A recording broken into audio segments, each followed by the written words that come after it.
فأنا ناصح لإخواني بالصدع بالحق تبيض وجوههم. السكوت في مسألة الحزبية يضرها، فاصدع بما تؤمر وأعرض عن المشركين. سلامي على دماج ورجالها والشيخ يحيى ودار العلم يا سعد بانيها. والصلاة والسلام على نبينا محمد وعلى آله وصحبه وسلم تسليما كثيرا. أما بعد.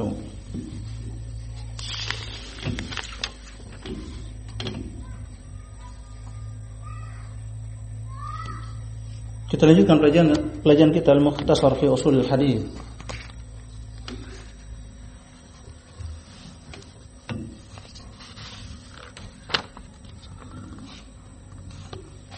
Setelah kita selesai dari muqaddimah, kita masuk maqasid, tujuan penulisan risalah ini.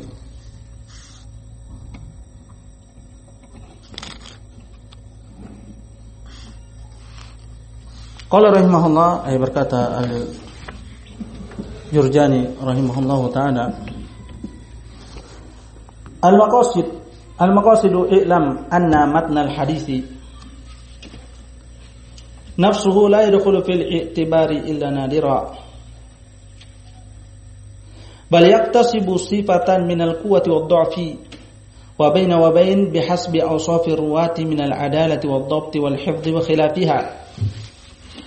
Dan maksud dari ini dari pembahasan dan yang diinginkan di sini, ketahuilah bahwasanya matan hadis sendiri tidak masuk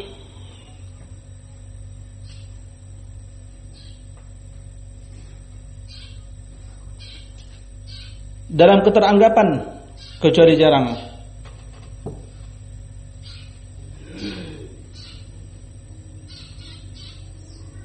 Dan di sini ada faedah yang sangat agung, bahwasanya di sana ada hadis dhaif, akan tetapi dia memiliki penguat dari dalil-dalil yang lain, baik itu dari Al-Quran atau dari As-Sunnah yang menguatkannya. Matannya dikuatkan dengan syahid-syahid yang lain, walaupun sanadnya lemah, Bahkan matan itu mendapatkan sifat berupa kekuatan dan kelemahan atau pertengahan antara kuat dan lemah, yaitu hasan.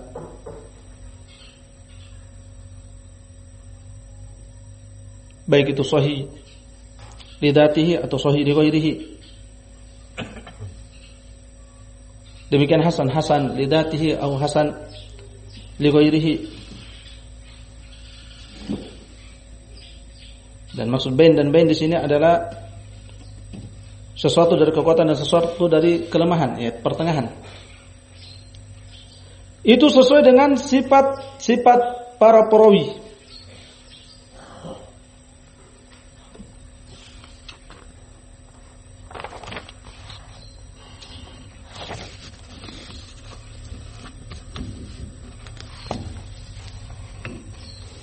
Berupa adalah kebaikan keagamaan akan datang definisinya, dan telah lalu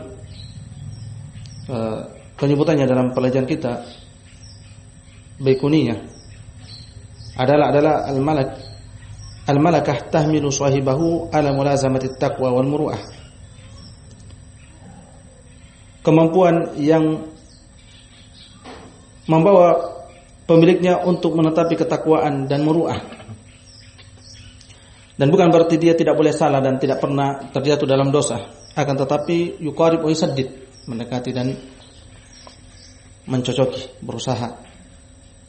Dan apabila terjatuh dari kesalahan, dia pun memperbaiki dan bertobat. Dan ketika diingatkan, dia pun kembali kepada kebenaran, dan seterusnya. Dan bukan berarti dia maksum. Demikian dhabt, yaitu hafalan. Dan telah lalu juga dan akan datang dhabt terbagi menjadi dua, dhabtus sadar wa dhabtul kitabah. Hafalan dalam dada dan hafalan dalam penulisan. Wal hifdz sama. Dhabtus sadr adalah hifdz.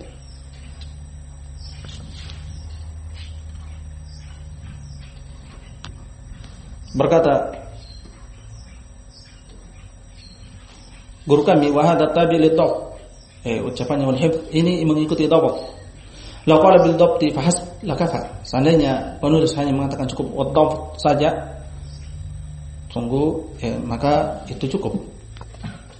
Wa khilafuha, dan kebalikannya, dari ketidak adanya adalah, demikian ketidak adanya hafalan dan penjagaan dari perawi.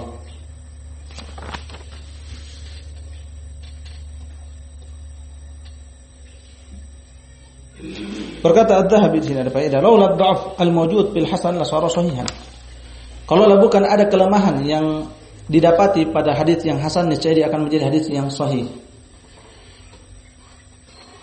Seperti seseorang mengatakan thiqatun insyaallah, maka dia menjadi hasan.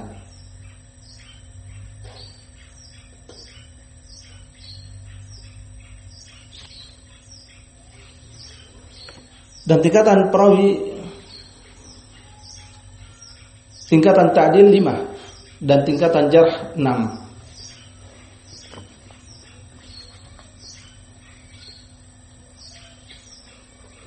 Kalau baina dzalika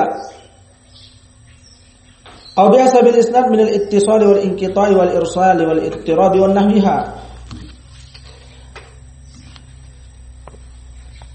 Dan antara itu yaitu hasan, yaitu antara adalah dan tidak ada adalah, dan pertengahan adalah yaitu hasan. Demikian hafalan yang hafal dan tidak hafal berarti pertengahan, yaitu khafifud dhabt, kurang dari sisi hafalan berarti hasan. Ini maknanya. Wa khilafuha, lawannya yaitu dhaif. Wa bin dzalika yaitu hasan.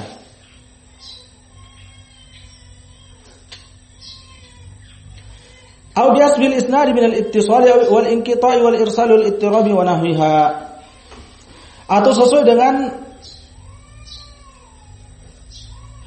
sanadnya bagaimana? Dari ketersambungan, dan ini berarti sahih, dan keterputusan. Dan menceritakan awil infisal sama, terpisah, terputus.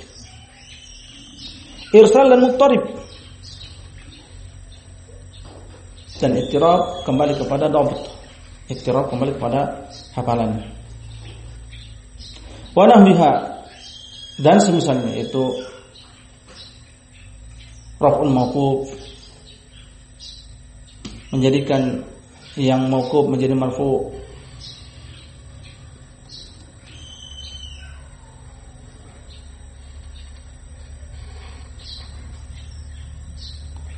Sehingga pensahihan dan pendhaifan itu tegak atas dua pondasi, dua landasan. Yang pertama dilihat dari sifat perawinya, dan yang kedua dilihat dari pendengaran dan tidaknya perawi dengan yang lain, yaitu bersambung dan tidaknya.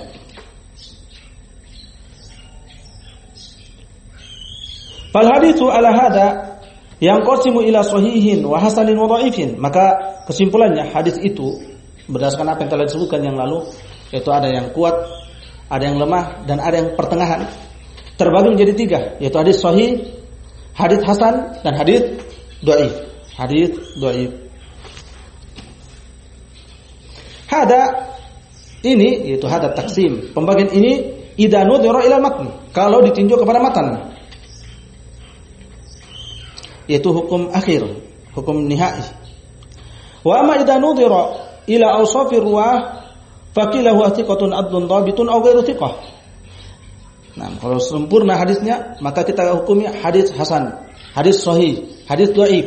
Tapi apabila kita sudut tinjau dari sudut pandang perawinya, maka dilihat dari perawinya dari sisi bahwasanya fulan thiqah, fulan adlun dhabit, bagus keagamannya dan bagus hafalannya. Au ghairu thiqah, atau sebaliknya tidak thiqah, yaitu dhaif. Au muttaham, atau tertuduh dengan kedustaan, au majhul, atau tidak dikenal, au kadzub atau pendusta au nahu dzalika atau semisal itu. Fa yakunul bahth 'anil jarh wa ta'dil. Maka jadilah pembahasan seputar jarh wa ta'dil. Yaitu apakah diterima riwayatnya ataukah ditolak. Nah, ini bab yang kedua. Jadi yang pertama pembahasan hadis sahih, hasan, dhaif. Yang kedua tentang jarh wa ta'dil akan datang. Wa idza nudhira ila kayfiyati akhdhihim wa turuqi tahammulihim al-hadits kana al-bahthu an awsaf at-talib. Dan apabila ditinjau dari sudut pandang bagaimana pengambilan mereka dan jalur-jalur pengembangan mereka terhadap hadis, maka pembahasannya adalah seputar sifat-sifat talib.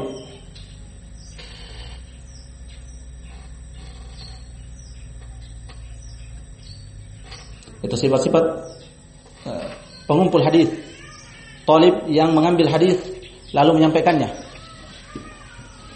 Dan ini akan beliau bahas dalam bab yang ketiga dalam mukhtasar ini, mencakup bagaimana tahammul hadis wa adah, yaitu syarat-syarat seseorang dianggap sah dan diterima pengambilan hadisnya, dan bagaimana syarat-syarat seseorang diterima adah, yaitu ketika menyampaikan hadis tersebut. Akan datang pembahasannya pada bab yang ketiga.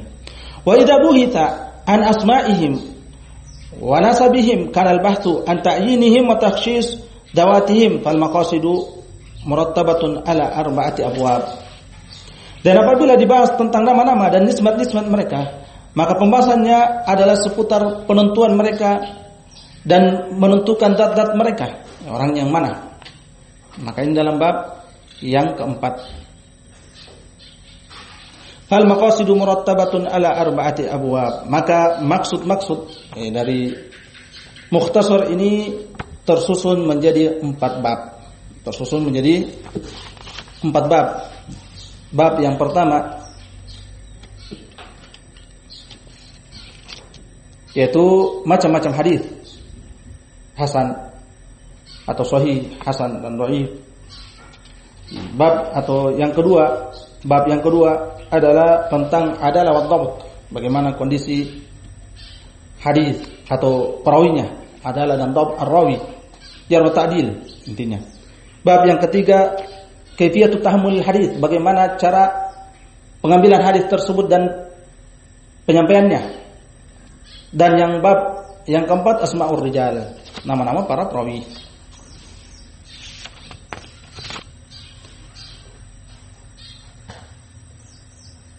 Maka kita akan mengambil bab yang pertama.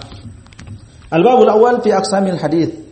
Bab yang pertama seputar macam-macam hadis wa anwa'uhu, dan seputar pembagian-pembagian hadis dan macam-macamnya atau jenis-jenisnya. Wa fihi thalathatu fusul, dan padanya ada 3 fasal. Al-faslul awal fi shahihi. Fasal yang pertama seputar hadis sahih.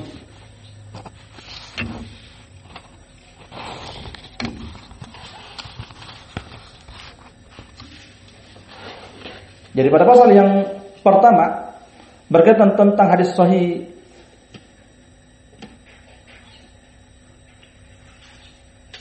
demikian penyusunannya, macam-macamnya.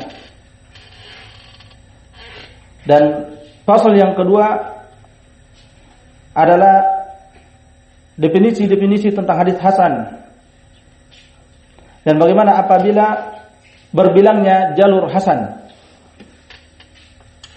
Dan pasal yang ketiga dari 3 pasal ini adalah definisi hadis dhaif dan macam-macam hadis dhaif dan tingkatannya.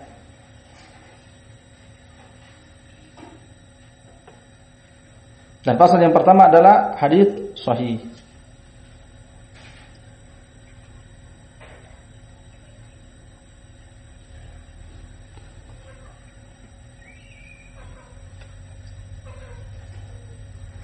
Dan dikedepankan hadis sahih secara urutan dan peletakan li syarafihi, karena kemuliaannya. Wal ijtima'in nas ala qabulihi, dan karena bersatunya, sepakatnya manusia untuk menerimanya. Adapun sahih lughatan didus sakim wal marid, lawan dari sakit. Nah, sakim dan marid. Sahih lawan dari sakit.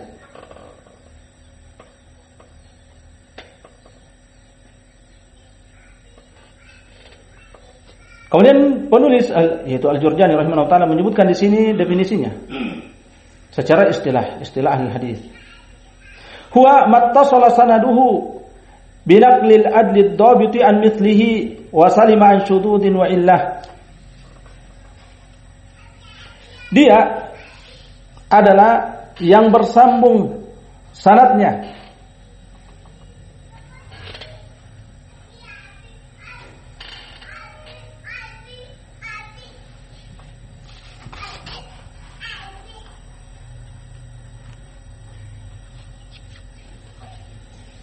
dan sanad bersambungnya sanad adalah ittisal kullu rawin amman fawqahu ila muntaha, adalah bersambungnya setiap perawi dari yang di atasnya kepada akhirnya, akhir sanad.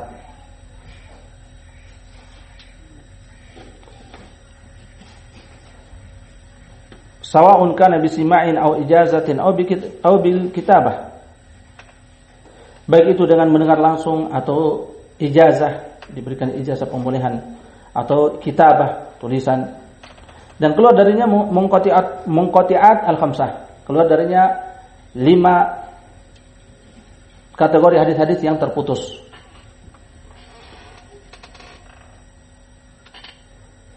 Dan ucapan definisi ini ila muntaha sampai akhirnya masuk padanya marfu, mauquf dan maqtu' bittaqyid. Maqtu' bittaqyid, maqtu' ala tabi'i, maqtu' ala tabi'in, tidak secara mutlak, bukan secara mutlak. Binaqlil adli, dengan penukilan orang, yaitu perawi yang adil, penukilan yaitu dengan periwayatan, sama maknanya. Dan adl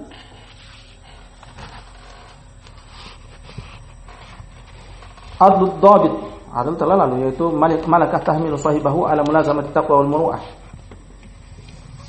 dan tidak disyaratkan dia tidak akan salah dan tidak jatuh kepada dosa, akan tetapi yang senantiasa berusaha yuqarib wa yusaddid, mendekati dan mencocoki.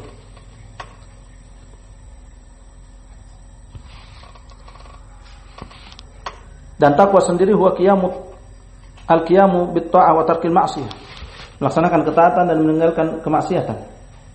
Adapun muru'ah huwa a'rafun nas alladzi la tukhalifu syar'. Adapun muru'ah adalah kebiasaan manusia yang tidak menyelisih syariat. Amma idza khalafahu fala qimata laha wala miqdar. Adapun apabila menyelisih syariat, maka tidak ada nilai dan kadarnya. Dan persyaratan adalah mengeluarkan fasik dan kafir. Dan fasik di sini fasik bisyahwah, fasik dengan syahwat. Kenapa? Karena di sana ada fasik bitakwil, fasik dengan penakwilan, dan itu mubtadi', maka tidak ditolak secara mutlak.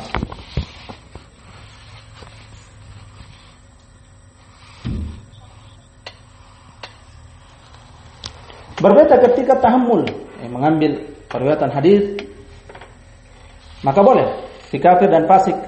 Demikian anak kecil, dan telah datang dalil-dalilnya, seperti kisah Abu Sufyan, Sakhar bin Harb, yang tahammul dan menceritakan tentang pertemuan dia dengan Heraklus, sementara dia masih kafir ketika itu, dan dia ada ketika dia telah muslim. Maka apabila kafir diterima tahammulnya, kemudian ketika adanya dalam keadaan dia telah berislam dan adalah mimbabil aula si fasik. Mimbabil aula fasik juga ketika tahammulnya, ketika dalam kondisi kefasikannya lalu dia pun bertobat dan memperbagus kondisinya, lalu dia ada, yaitu menyampaikan, juga diterima. Demikian anak kecil, sebagaimana Mahmud bin Labid radhiyallahu anhu yang menceritakan ketika dia masih kecil dan dia menyampaikannya setelah usia balik. Mumayyiz, sagir yang mumayyiz. Dan yang disyaratkan dia itu dhabt wal adl,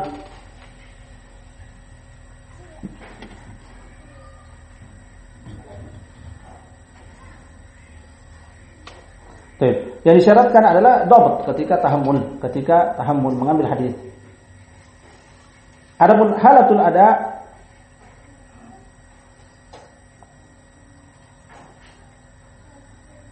mesti dalam kondisi yang telah lalu, yaitu dalam kondisi adlun dan juga dhabt.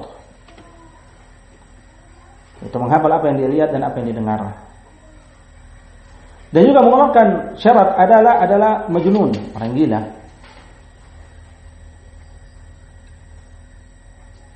Maka keluar darinya. Al-dhabt itu telah lalu, dhabt terbagi menjadi dua, dhabtus sadri wa dhabtul kitab. Dhabtus sadr yaitu hafalan di dalam dada. Definisinya huwa ayathbuta fi sadrihi ma sami'ahu bihi yatamakkanu min istihdarihi mata syaa.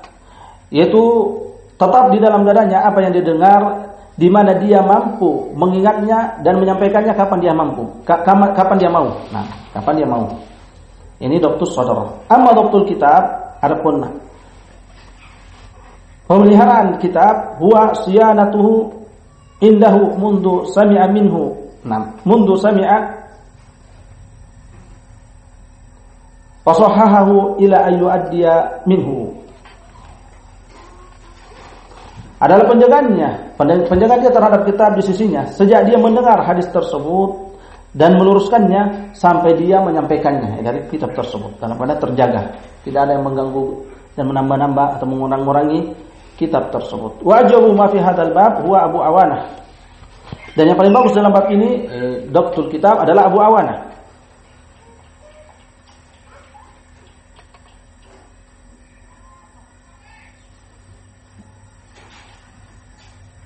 Kama dzakara ulama, sebagaimana disebutkan oleh ulama, amma Sufyan bin Waqi' bin Jarrah dhaif kana lahu warraqusu. Adapun Sufyan bin Waqi' bin Jarrah lemah. Kenapa? Karena dia punya tukang warraqsu, yaitu tukang tulis buruk yang menjaga tulisannya orang jelek. Yudkhilu ma laysa minhu. Dia masukkan yang bukan dari apa yang didengar oleh Sufyan. Akhirnya rusak isi kitabnya, ditambah-tambah dan dikurang-kurangi. Wa nassa Imam As-San'ani annahu idza tasahala fi kitabi rubbama yanzilu min as-sihhati ila husn aw ila dha'fin. Dan Imam As-San'ani mentansis bahwasanya apabila dia bergampang-gampangan terhadap bukunya, bisa jadi dia akan turun dari tingkatan derajat sahih menuju hasan atau sampai ke tingkat dhaif, ke tingkat dhaif. Dan syarat dhabt mengeluarkan farqul ghaflah, kelalaian yang sangat. Wa fahsyul ghalat, kesalahan yang fatal.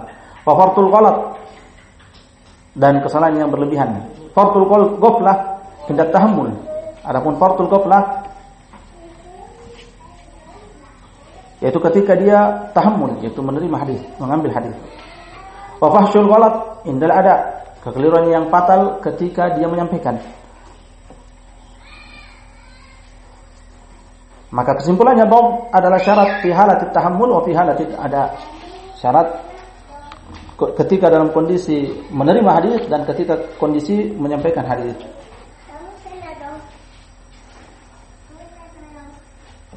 An-mithlihi, dari semisalnya, yaitu adlun dhabitun an adlin dhabitin an adlin dhabitin. Ini maknanya an-mithlihi. Bukan hanya adlun dhabitun yang pertama kemudian yang setelahnya dhaif atau matruk, maka tidak sahih kalau begitu. Mesti adul dhabit semuanya, maka dia menjadi hadis yang sahih. Apabila khafifud dhabt, yang ringan dhabtnya, maka jadi hadis hasan.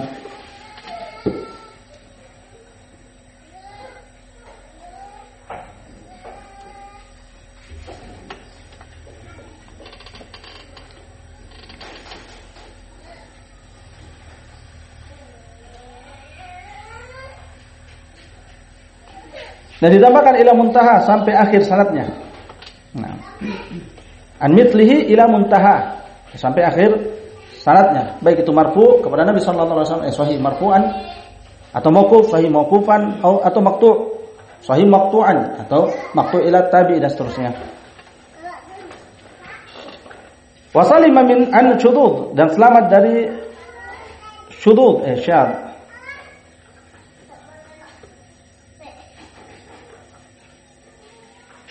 pada asalnya syadz ini masuk pada illah. Namun mereka menolakkan karena para fuqaha menerima ziyadatus thiqah mutlaqah, menerima ziyadah thiqah secara mutlak. Amma ahlul hadis yarudduna fi mawadhi' wa yaqbaluna fi mawadhi'. Adapun ahlul hadis maka mereka menerima pada beberapa tempat dan menolak pada beberapa tempat dengan kaidah-kaidah yang ma'rufah indahum, dan kaidah-kaidah yang dikenal di sisi mereka, yaitu dilihat siapa yang menambahkan. Apabila yang menambahkan lebih kuat sifatan wa adadan, dari sisi sifat lebih mungkin, lebih hafal dan jumlah, maka diterima. Tapi kalau yang menambahkan menyelisihi yang lebih banyak jumlah atau yang lebih banyak sifatnya, yaitu dari sisi hafalannya, maka mereka menghukumi hadis syadz, dikatakan keliru, dan ini ditolak.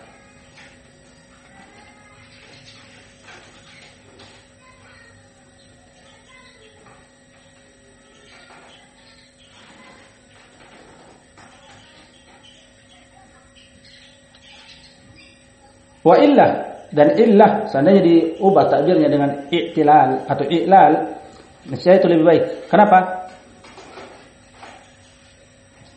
Karena maksud darinya adalah lafaz illatun qadihah, illah yang mencacatkan. Karena illah terbagi menjadi dua, illah qadihah dan illah ghairu qadihah. Illah yang mencacatkan hadis tersebut, dan ada illah tapi tidak mencacatkan hadis tersebut, tetap diterima.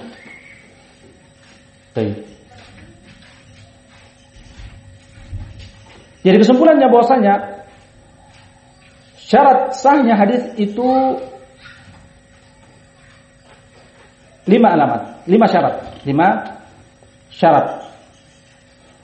3 syarat syurut musbatah mesti ada. Yang pertama ittisal, yang kedua adlun wa dhabtun.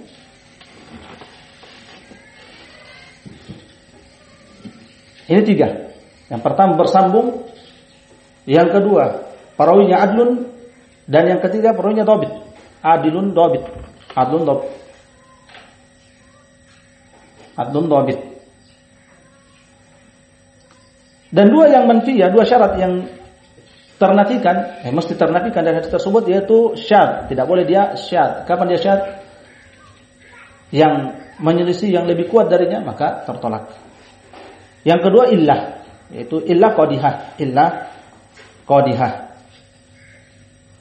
maka dia tertolak. Ini 5 syarat hadis sahih, 3 syarat musbatah yang mesti ada, dan 2 syarat yang mesti tidak ada pada hadis sahih. Kapan terpenuhi syarat-syarat tersebut, maka dia adalah hadis sahih. Nah, baik, insyaallah kita akan lanjutkan pada kesempatan berikutnya. Barakallahu fikum. Kita lanjutkan sampai sini. Subhanakallahumma bihamdik, asyhadu an la ilaha illa anta, astaghfiruka wa atubu ilaik.